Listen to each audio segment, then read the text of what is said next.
রাজধানীর উত্তরা 17 নম্বর সেক্টরের বৃন্দাবন এলাকার সরকারি জায়গা দখল করে গড়ে ওঠা অবৈধ দোকানপাট উচ্ছেদ করেছে রাজধানী উন্নয়ন কর্তৃপক্ষ রাজু।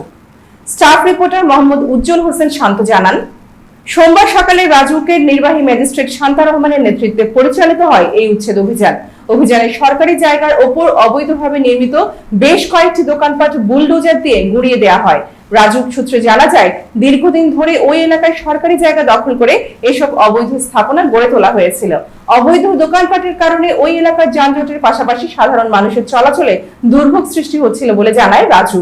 অভিযান চলাকালে আইন শৃঙ্খলা পরিস্থিতি নিয়ন্ত্রণে ঘটনাস্থলে বিপুল সংখ্যক পুলিশ ও আনসার সদস্য মোতায়েন করা হয়। উচ্ছেদ কার্যক্রম দেখতে স্থানীয় বাসিন্দা ও উৎসুক জনতারও ভিড় দেখা যায়। এদিকে রাজুকের এমন উদ্যোগকে স্বাগত জানিয়েছেন স্থানীয়রা। তাদের দাবি, সরকারি জায়গা দখল করে গড়ে ওঠা অবৈধ স্থাপনা উচ্ছেদের পাশাপাশি ভবিষ্যতে যেন নতুন করে কেউ জায়গা দখল করতে না পারে সেই বিষয়ে নজরদারি বাড়ানো প্রয়োজন। রাজু জানিয়েছে, সরকারি জায়গা দখল করে অবৈধ স্থাপনা নির্মাণের বিরুদ্ধে তাদের অভিযান অব্যাহত থাকবে।